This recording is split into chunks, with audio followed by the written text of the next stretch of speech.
The Mountain Man and the Schoolteacher. The sun bled red at the horizon, casting thin streaks of light across the endless plains.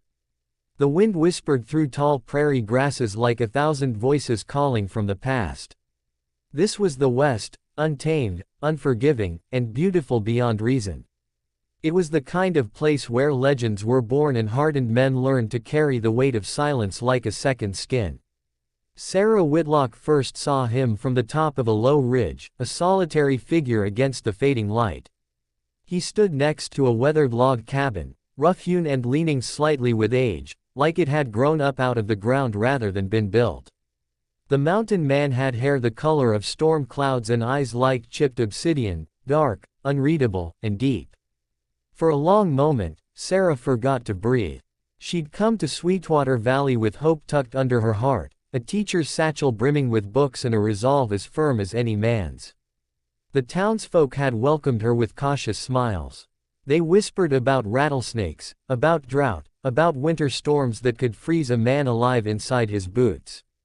But nothing they said had prepared her for him. "Miss Whitlock," called a voice from below. It was young Tommy Jarvis, the only boy in the town daring enough to approach her. His eyes were wide with excitement. "Tommy, is something wrong?" Sarah asked, brushing dust from her skirt. "Look, over there. By old Marston's cabin," Tommy said, pointing. "They say he's lived out there since before anyone can remember." His voice was a mix of fear and admiration. Sarah squinted. The figure didn't move, but the presence was unmistakable. "I'll be fine," she told Tommy with a reassuring smile. "I just want to understand this place better. I want to know its people." Tommy hesitated, then nodded and retreated down the ridge. Sarah's heart thudded in her chest, part fear, part curiosity, but curiosity, she knew, was the compass of her life. By the time she reached the foot of the ridge, the Mountain Man was gone. The cabin stood silent, its log walls etched with years of weather and wind. Sarah felt an unexpected chill, though the evening was warm. She lifted a hand to knock when a dry, gravelly voice stopped her. "Don't." Sarah turned. The Mountain Man stood leaning against a split-rail fence, arms crossed, watching her with that intense, unreadable stare. "I didn't mean to intrude," Sarah said gently. "I'm just trying to learn about this valley." He didn't answer for a long moment. The breeze tugged at her hair, carrying the smell of sagebrush and wood smoke. "There's not much to learn here," he finally said, voice low, like the sound of rocks grinding against each other. "Least not for folks who come with questions and stay for answers." Sarah's heart skipped. There was something tragic beneath his words, a weariness that didn't belong to a man of his age, a burden carried too long. "I'm not here to cause trouble," she said. "I just want to be a teacher, that's all. I want to help." He shifted his eyes toward her books, strapped to her back. "Books won't teach you everything you need to know," he said. Then, just as quietly as he had appeared, he turned and walked away. Days passed, and Sarah's life took its ordinary rhythm. She taught the children of Sweetwater Valley under the broad sky, her voice weaving stories of far-off cities and histories she'd learned back east. The children loved her, their laughter was the sweetest sound she'd ever heard. But every spare moment, her thoughts wandered back to the Mountain Man and his silent cabin. Rumors spread around town like tumbleweed in a storm. Some said he was once a trapper who'd lost everything to the winter. Others whispered he had killed men in cold blood and was hiding from justice. No one seemed to know anything for certain, and those who did insisted, "Don't get too close." But Sarah did get close. One evening, after a long day of teaching, she found him again by the fence near his cabin. His silhouette was dark against the last blush of sunset. "You come back," he said. "I wanted to ask you something," she said, her voice steady. "Why do you stay out here alone?" He didn't answer right away. Only the wind spoke between them. "Maybe I like it," he said finally, almost with regret. "Maybe you're afraid of people," Sarah said softly. "That's a foolish thought," he replied, though his eyes flickered away from hers for the briefest instant. Sarah smiled gently. "You're a good man, I can tell." He frowned, Not with anger, but with confusion, as if someone had handed him a word he didn't know how to hold. Good is a heavy word, he said. Sarah glanced toward his cabin, then back at him. Maybe it's time someone reminded you what that feels like, she said. For a heartbeat, he looked at her with something close to vulnerability, then he turned and walked toward his cabin, leaving Sarah alone under the vast sky. Winter came early that year. The winds howled like wounded beasts and snow fell in thick blankets that made the world white and silent. Sweetwater Valley struggled, supplies were low, and the cold didn't discriminate between the town and the lonely cabin on the ridge. One morning, Sarah wrapped herself in a heavy cloak and trudged through snow toward the mountain man's cabin. She knew he'd need food, firewood, someone to break the silence that winter was intent on forging. She knocked. No answer. Taking a deep breath, she pushed the door open. Inside, the cabin was frigid. The hearth was cold, wood scattered on the floor. Then she heard a groan, soft, painful.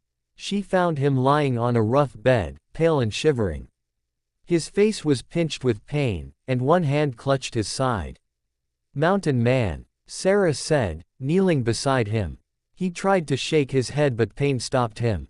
His jaw tightened. "Cold," he whispered. "I know," she said. "But you're coming back with me."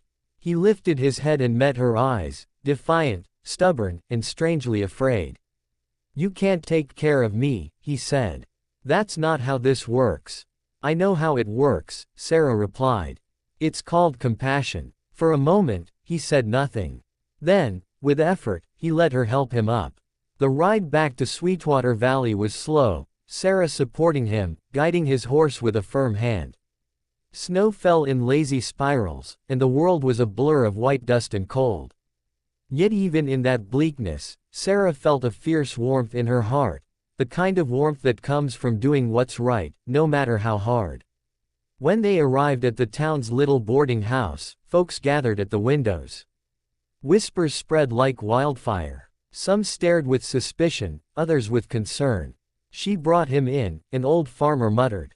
"Why'd she do it?" another asked. "'Cause she's got courage," said a woman, eyes glistening. "And hearts like that are rare in this world." Inside, Sarah tended to him. Warm broth, blankets, steady hands over his shivering form. He watched her with tired eyes. "Why help me?" he asked quietly. "Because no one should suffer alone," she said. He closed his eyes, then opened them again, softer this time. "Maybe I deserve a chance," he said. "You deserve kindness," she replied. Days turned into weeks. The mountain man's strength returned, though slowly, like a river easing out of winter ice. In those weeks, Sarah made him sit by the fire, fed him stories and warm meals, and talked to him like the world depended on it, because in his healing, it did. At first, he listened with a skeptical silence. But gradually, his stubborn walls began to crumble. He'd raise a reluctant smile at her jokes. He'd sit a bit longer by the hearth before retreating to his room. He'd even help her with chores that needed muscle, splitting wood, fetching water from the frozen creek. One evening, Sarah found him staring out the window at the vast plains, moonlight painting silver streaks on the snow. "You miss it," she said gently. He didn't look at her. "Miss what?" "Something out there," she said, nodding toward the horizon. "A life you left behind." He was quiet. Then, in a voice softer than she'd ever heard, he replied, "I miss peace." That night, Sarah realized the mountain man wasn't just a loner, he was a wounded soul who had forgotten how to hope. Spring came like a whisper on warm winds. Snow melted, revealing green shoots and wildflowers. Birds returned with songs that felt new after months of cold silence. The mountain man stood on his porch one morning, breathing deeply, as if the world had finally remembered how to breathe with him. Sarah walked up the path, carrying a basket of bread and fresh berries from town. "You're healing," she said. He turned, the sunlight catching in his storm cloud hair. "Because you didn't give up on me," he replied. Sarah flushed, her heart racing. "That's what friends do," she said. He looked at her for a long moment, his gaze steady, unguarded. Then what happens now? He asked. Sarah smiled softly. Now, she said, we live. We learn. We give this world the best we have. He nodded slowly. Then let's start with breakfast, he said, surprising himself with a grin. Over the next months, the mountain man became part of the community he once feared. He helped rebuild fences, guided travelers through the plains, and even told stories to the children, tales of survival, courage, and finding hope where no one thought it could exist. Sarah watched him grow with pride, and with every day, the bond between them deepened, not rushed, not fragile, but steady like the dawn. One evening, as they stood on the ridge watching the sun dip behind distant hills, he turned to her. I tried to build walls around my heart, he said. But you taught me that even strong men need someone to lean on. Sarah's eyes filled with warmth. And you taught me that kindness can change even the hardest soul, she replied. He reached for her hand, rough, calloused, and strong. She didn't pull away. Thank you, he said. For seeing me. Sarah smiled. Thank you, she said. For letting me. And as the sky bled gold and crimson into night, they stood together, two souls once lost, now finding their place in a world that was wild, unpredictable, and wondrous.